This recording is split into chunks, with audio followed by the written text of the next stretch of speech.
सिद्ध गंधर्व यक्षाद शूरमर्पी सेव्यमानम सदा भूयात सिद्धिदा। सिद्धिदा दायिनी अर्थात जिनकी सिद्ध गंधर्व यक्ष असुर और देवतागण सदैव सेवा पूजा करते हैं, वह सिद्धि देने वाली माँ सिद्धिदात्री हमें संपूर्ण सिद्धियां प्रदान करे। शारदीय नवरात्रि के 9वें दिन माँ सिद्धिदात्री की पूजा अर्चना की जाती है। इस दिन को महानवमी के नाम से भी जाना जाता है। यह नवरात्रि का अंतिम दिन होता है और ऐसा माना जाता है कि संपूर्ण नवरात्रि के 8 दिनों तक की गई पूजा, उपासना और साधना का अंतिम फल सिद्धियों के स्वरूप में अंतिम दिन माता सिद्धिदात्री प्रदान करती है। तो आइए आज हम शारदीय नवरात्रि की माता सिद्धिदात्री से जुड़ी हुई इस सुंदर पौराणिक कथा का श्रवण करते हैं। आइए आज की नवरात्रि व्रत कथा आरंभ करते हैं। माँ सिद्धिदात्री कमल पुष्प पर विराजमान है। उनकी 4 भुजाएं हैं। दाएं हाथ में कमल पुष्प और शंख, बाएं हाथ में गदा और सुदर्शन चक्र शोभायमान है।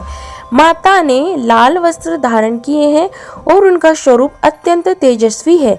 वे समस्त सिद्धियों की स्वामिनी है और अपने भक्तों की सभी मनोकामनाओं को पूर्ण करती है।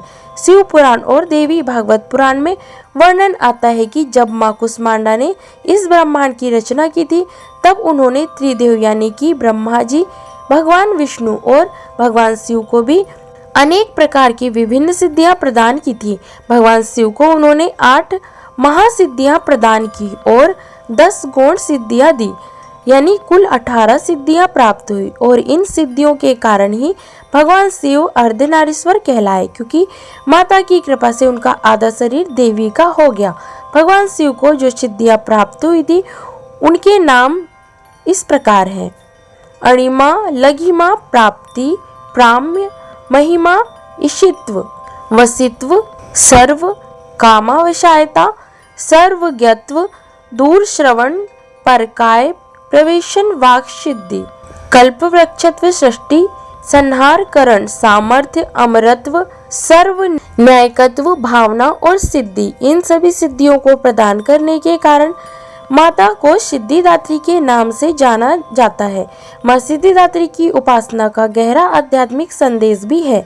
वर्तमान समय में जब मनुष्य तुरंत परिणाम की इच्छा रखता है, ऐसे में माँ सिद्धिदात्री हमें यह संदेश देती है कि किसी भी कार्य को सिद्ध करने के लिए समय लगता है। एक माता 9 महीने तक गर्भ धारण करती है और तब जाकर उसे संतान सुख की प्राप्ति होती है।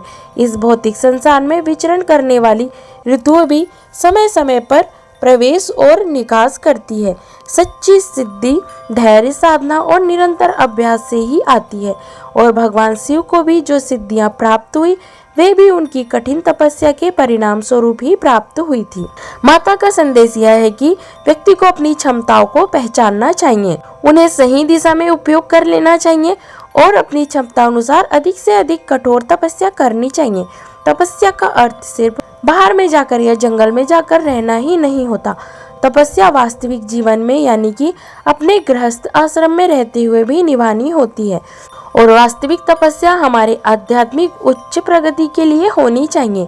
वर्तमान समय में हमारे लिए ज्ञान प्राप्त करना तो सरल हो गया है, लेकिन उस ज्ञान को अपने जीवन में उतारना और उसे आत्मसात करना, यह सबसे कठिन कार्य है। और अधिकतर लोग यही कार्य करने में निष्फल रहते हैं और इसीलिए उन्हें इच्छित सिद्धियां भी प्राप्त नहीं होती। माँ सिद्धिदात्री का यह स्वरूप हमें शिक्षा देता है कि किसी भी कार्य का आरंभ करें तो उसे धैर्य, निष्ठा और निरंतरता पूर्वक लंबे समय तक करते रहे और तब जाकर मनुष्य सफलता को प्राप्त कर सकता है।